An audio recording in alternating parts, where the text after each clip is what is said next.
주의 성령이 내게 임하셨으니. 오늘 설교 본문 말씀은 히브리서 13장 20절과 21절 말씀입니다.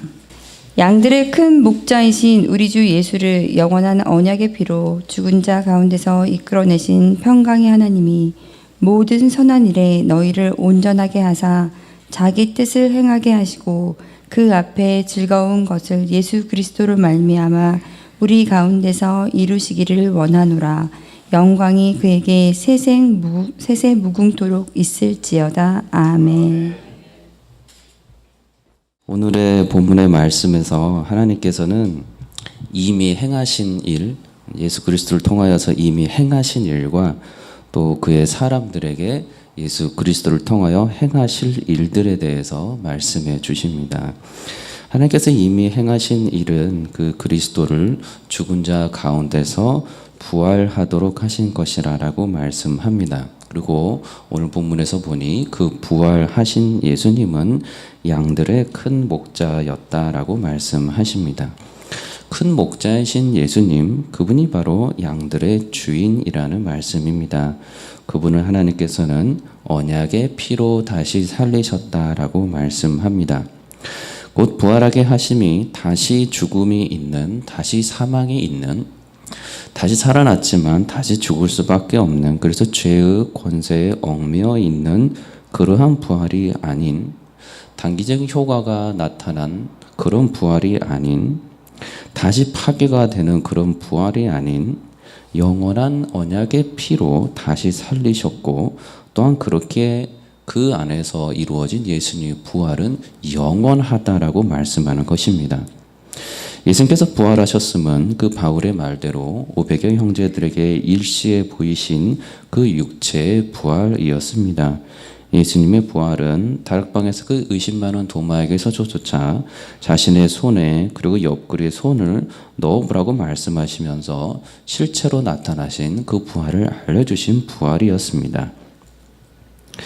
죽을 수 없는 몸으로의 부활이었지만 이 놀라운 부활을 예수님께서는 친히 그들 앞에서 보여주신 것입니다.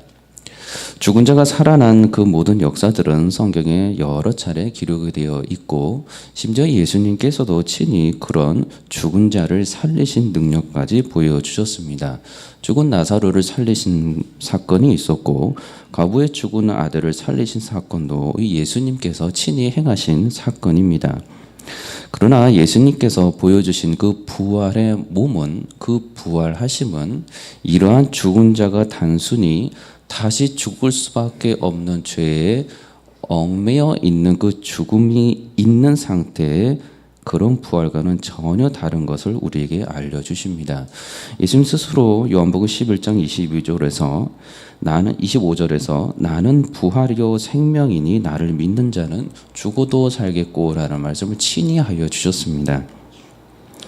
그렇다면 하나님께서는 양들로 언급되는 자신의 백성들, 그 백성들을 참 목자인 예수님께로 인도하시는데, 그 목자이신 예수님은 부활의 몸을 입고서 실제로서 그의 양들을 다스리게 되신다고 하시는데, 그것이 영원히 그 몸을 입고서 자신의 그 양들을 다스리게 되신다는 말씀이 됩니다. 베드로전서 1장 3절에 그의 많으신 긍휼대로 예수 그리스도를 죽은 자 가운데서 부활하게 하심으로 말미암아 우리를 거듭나게 하사 산 소망이 있게 하셨다라고 말씀합니다. 산 소망이 있게 하신 예수님, 이 말씀만 하실 수 있는 것은 예수님의 부활이 그렇게 완벽한 부활이었고, 죄로부터 완벽하게, 사망으로도 완벽하게, 그와 전혀 상관이 없는 완전하게 이기신 그런 부활이었기에 정말로 산 소망이 있게 하셨다라는 말씀이 참이라는 것입니다. 모든 사람들, 성경에 보니 마지막 심판날에는 부활할 것이라고 말씀합니다. 의인도 악인도 부활할 것이라고 말씀해 주셨습니다. 요한복음 5장 29절에 선한 일을 행한 자는 생명의 부활로 악한 일을 행한 자는 심판의 부활로 나오리라 라고 말씀하셨습니다. 하나님을 한 번도 보지도 못했고 예수님을 한 번도 만나본 적도 없는 사람들, 그 사람들이 마치 예수님을 만나본 것처럼, 예수님을 만져본 것처럼 예수님을 알고 살아가는 사람들이 많이 있었습니다. 그들이 그리스도인이라고 불렸습니다. 십자가 아래에서 죄의 사함을 받은 사람들, 그들은 놀랍게도 성령 안에서 정말 예수님을 만난 것처럼 그들이 만났습니다. 그렇기 때문에 그들이 하는 고백들이 정말로 실제적으로 느끼고 실제적으로 들리고 사도들 이후로서 보여주신 참 그리스도인들의 모습들이 정말로 하나님을 만나지 아니었으면 불가능한 말들, 하나님을 알지 못하였으면 행할 수 없었던 일들, 그러한 일들을 그들이 하였습니다. 예수님께서는 그들과 함께 만나시고 친히 복되도다라고 말씀해 주셨습니다. 자신을 보지 않고도 믿는 자, 그들은 복된 자들입니다. 그들이 예수님의 부활을 믿습니다. 그들이 예수님 부활을 믿습니다. 믿을 수 없는 예수님의 부활, 죽은 자가 다시 살아날 수 있다고 생각하는, 그렇게 사람의 어떤 사람들을 생각하는, 그것과는 비교할 수 없는 영원한 죽지 않는 몸을 가진, 그런데 그게 썩을 몸이 아닌 가장 아름답고 가장 귀하고 가장 거룩한 몸으로 예수님께서 부활하셨다는 것을 한 번도 경험해 본 적도 없고 한 번도 그렇게 살아본 적도 없는 사람이 예수님이 부활하심을 믿습니다. 이게 얼마나 감격스럽습니까? 예수님의 부활을 전했지만 부활을 믿지 않았던 사람들, 조롱하는 사람들이 많았습니다. 사도행전 4장 2절에 보면 예수 안에 죽은 자의 부활이 있다고 백성을 가르치고 전함을 싫어하였다라고 말합니다. 17장 32절에서는 죽은 자의 부활을 듣고 어떤 사람은 조롱도 하고 어떤 사람은 이 일에 대하여 내 말을 다시 듣겠다라고 하였습니다. 마지막 날에 부활할 것이로되 의인은 부활하신 예수님으로 인해서 너무나도 놀랍게 예수님만 그러한 것이 아니고 예수님의 그 부활하신 몸으로 참 의인들도 그렇게 예수님의 몸을 입고서 예수님과 같은 몸을 입고서 부활할 것이라고 말씀하셨습니다. 그것이 신자의 부활이라고 말씀하십니다. 예수님께서도 친히 우리에게 알려주시기를 저 세상과 죽은 자 가운데서 부활함을 얻기에 합당히 여김을 받은 자들은 장가가고 시집가는 일이 없으며 그들은 다시 죽을 수도 없나니 이는 천사와 동등이요 부활의 자녀로서 하나님의 자녀임이라. 그들은 다시 죽을 수도 없나니 천사와 동등이요 부활의 자녀로서 하나님의 자녀임이라 라고 말씀합니다. 로마서 6장 5절에서는 만일 우리가 그의 죽으심과 같은 모양으로 연합한 자가 되었으면 또한 그의 부활과 같은 모양으로 연합한 자도 되리라 라고 말씀합니다. 여러분이 그리스도인이시고 여러분이 하나님 주시는 믿음이 있으시다면 이 부활을 믿고 살아가는 사람들입니다. 그럴 것 같은 부활이 아닌 내가 정말로 이렇게 부활의 몸으로 영원히 살아갈 수 있게 된다는 것이 믿어지는 사람들입니다. 그러니 참 소망이 있고 참 기쁨이 있고 새하늘과 새 땅을 기대하고 간절히 바랄 수밖에 없습니다. 이 땅이 육체로 살아가는 것이 얼마나 고통스럽고 얼마나 아픔이 많고 얼마나 슬픔이 많다는 걸 안다면, 죄가 있는 세상의 육체라는 것이 얼마나 고통과 유한하며 아픔만이 가득한다는 걸 안다면, 얼마나 하나님을 아프게 하고 얼마나 하나님의 기쁨이 되지 못한다는 것을 안다면, 그러한 것이 하나도 없는 새로운 육체를 입은 그 부활의 몸이 얼마나 신자들에게 간절히 기다려지는 건지 모릅니다.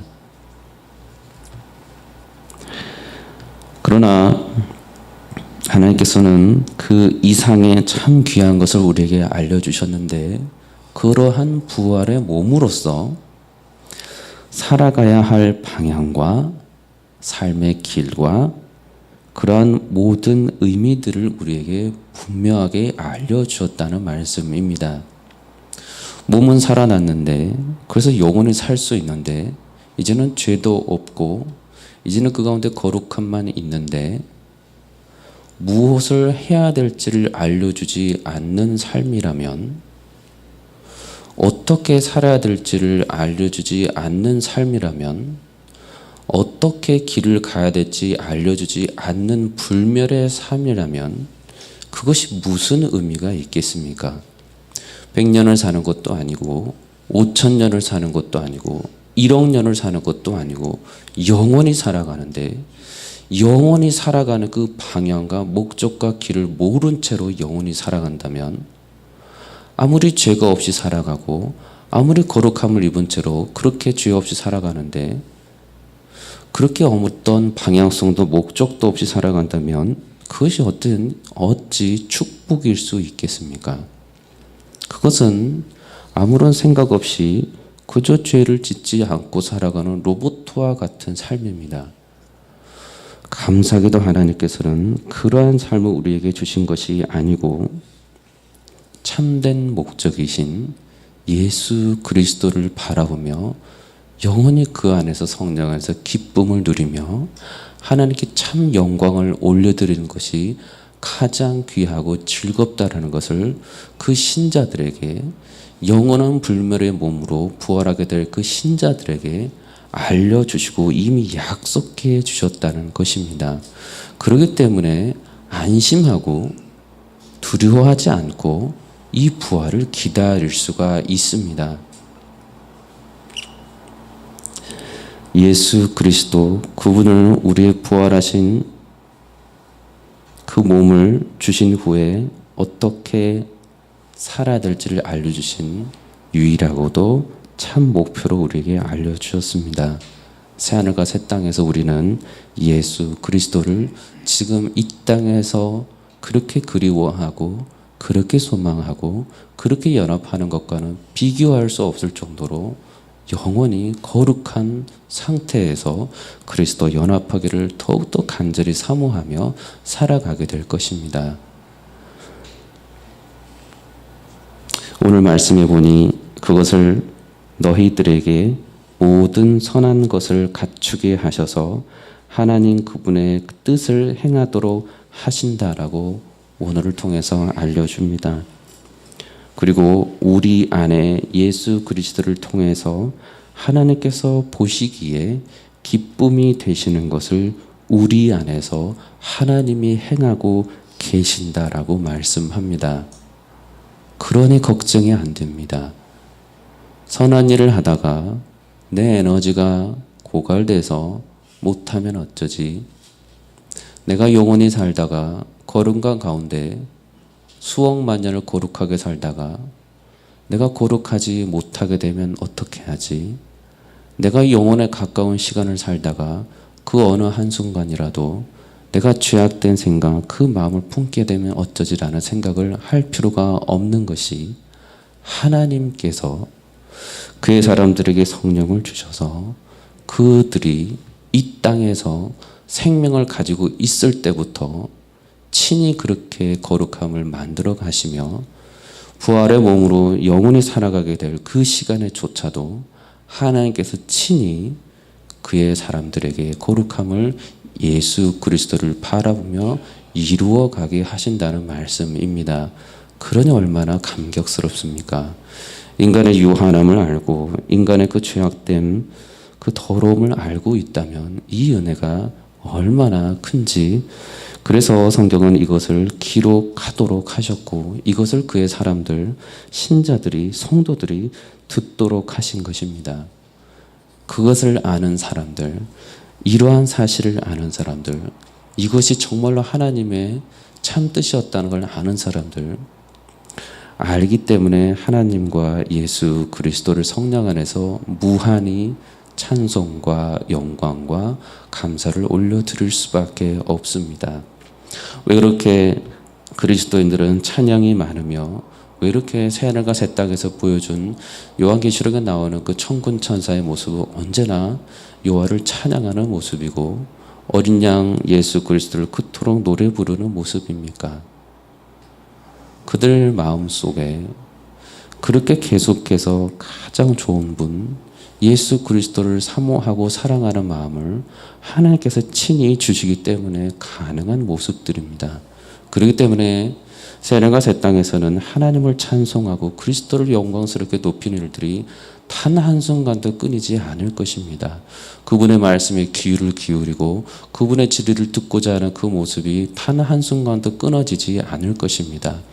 이 땅에서 살아가는 동안은 우리의 죄악으로 인해서 우리의 유한함으로 인해서 오늘의 말씀을 듣고 있다가도 저에게 또 다른 시험과 또는 죄악 가운데 흔들리고 말씀에 귀를 기울이지 못하고 하나님의 거룩하게 살아가지 못하지만 우리 안에 성령님께서는 끊임없이 우리 안에 성령 충만함으로 있을 때 부활의 몸으로 영원히 주님과 더불어 연합하며 살아갈 때에는 이러한 아무런 죄악된 모습은 존재하지 않고 계속해서 주님만을 찬양하며 높이는 일만 계속된다는 것입니다.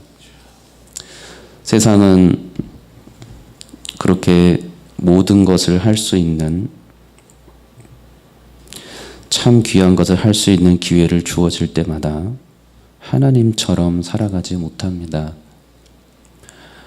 하나님께 영광을 올려드릴 수 있는 것은 그분이 오늘의 말씀처럼 평강이시기 때문입니다. 평강의 하나님, 평강의 하나님이시기에 그분이 전지전능한 능력으로 우리를 다스릴 때에 감사함으로 나아갑니다. 인류 역사들은 전지전능할 수 있는 그런 기회들, 그러한 시간들, 그들이 약간이나마 주어질 때마다 그들은 평강으로 세상을 다스리는 것이 아니고 그들의 죄악된 생각을 세상에 관철시키려 했고 주장시켰고 그것으로 세상을 평화를 깨뜨렸고 온갖 더러움과 죄악들과 분열과 아픔들만을 가져온 것이 이 인간들의 모습입니다.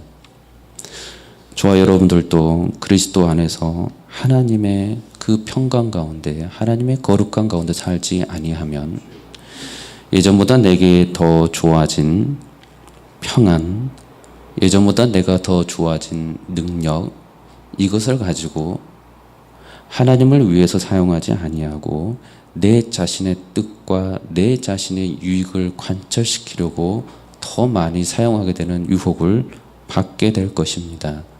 그것이 인간의 죄악된 본능입니다. 그러나 우리 하나님은 전능한 능력을 가지고서도 평화를 깨뜨리지 않으시고 도리어 평화를 이루어 가십니다. 새하늘과 새 땅, 부활의 몸으로서 입을 그곳에서 하나님의 영원한 통치가 이루어지는데 그곳은 영원의 평화만 있습니다. 수많은 사람들이 있는데 그들이 스스로의 생각을 가지고 있는데 그들이 조금 더 자신의 유익을 자랑하지 아니하고 남보다 남을 자기보다 남을 낮게 여기며 그들의 생각을 관철시키지 아니하고 오직 그들을 그렇게 영생의 선물을 주신 예수 그리스도 하나님의 뜻을 구하며 살아가고자 하는 삶 가운데 평화만이 가득합니다. 그렇기 때문에 우리가 그 평강을 구합니다. 우리 주 예수 그리스도께서 그분이 우리 가운데 먼저 화평을 보여주셨습니다. 에베소서 2장 13절 이후로 너희가 그리스도 예수 안에서 그리스도의 피로 가까워졌느니라. 그는 우리의 화평이신지라. 둘로 하나를 만드사 원수된 것 곧 중간에 막힌 담을 자기 육체로 허셨다라고 말씀합니다. 자기 안에서 한 세 사람을 재어 화평하게 하셨고 십자가로 이 둘을 한 몸으로 하나님과 화목하게 하셨다라고 말씀합니다. 너에게 평안을 전하시고 가까운 데 있는 자에게 먼 데 있는 자에게 평안을 전하셨다라고 말씀합니다. 그리고 그러한 그들이 성령 안에서 하나님이 거하실 초소가 되기 위해서 그리스도 예수 안에서 함께 지어져 간다라고 말씀합니다. 이것이 이 땅에서 평강의 하나님께서, 평강의 예수님께서 성령님을 통해서 그의 사람들에게 지금도 친히 이루어 가시는 성령님의 역사입니다. 그렇기 때문에 그리스도인들은 언제나 평강을 전합니다. 그리스도가 빠진 평화가 아닌 항상 말씀 안에서 그리스도 안에서만 가능한 평강을 전합니다. 이것이 가장 위대하고 가장 이 세상을 평화롭게 만들 수 있는 유일한 길임을 성령님께서 알려주시기 때문입니다. 이 일을 위하여 예수 그리스도께서 오셨습니다. 하나님과 화목되지 아니하고서는 이 평강이 불가능하였기를 아셨기에 스스로 죄인들의 죄를 짊어지시고자 이 땅에 오셔서 십자가에서 돌아가셨습니다. 고마우신 우리 하나님, 귀한 예수 그리스도를 그렇게 평화의 도구로 사용하시고 우리가 그 평강을 누리도록 축복해 주십니다. 데살로니가전서 5장 23절에 말씀합니다. 평강의 하나님이 친히 너희를 온전히 거룩하게 하시고 또 너희의 온 영과 혼과 몸이 우리 주 예수 그리스도께서 강림하실 때에 흠없게 보존되기를 원하노라 말씀합니다. 오늘 또 이러한 평강의 은혜를 입은 저희들의 입에서 그렇게 천군 천사들이 외쳤던 지극히 높은 곳에서는 하나님께 영광이요 땅에서는 기뻐하신 사람들 중에 평화로다라는 이 외침을 오늘 또 주의 사람들에게, 오늘 또 이웃들에게 전하시며 귀한 평화의 사람으로 살아가시는 저와 여러분들 되시기를 축원합니다. 기도하겠습니다. 거룩하신 아버지 하나님 감사합니다. 죄가 많아서 도무지 평화를 전하기보다 여전히 악과 분열과 분노와 슬픔만을 자아내는 이 죄악된 몸을 주께서 주의 성령으로 그리스도 앞에 십자가의 피로 우리의 죄악을 용서해 주시고 자유케 하셔서 저희들을 평화의 도구로, 화평함의 도구로, 이제는 진리 안에서 예수 그리스도를 전하는 그 선함으로 우리를 사용해 주시니 감사합니다. 영원한 부활의 몸을 입을 때도 우리가 이 아름다운 생활을 계속하게 될 것이니 감사를 드립니다. 참 기쁨과 소망을 가지고 오늘 하루도 주님의 기쁨이 되는 삶을 사는 축복을 거룩함 가운데 허락하여 주옵소서. 감사드리며 예수님의 이름으로 기도합니다. 아멘.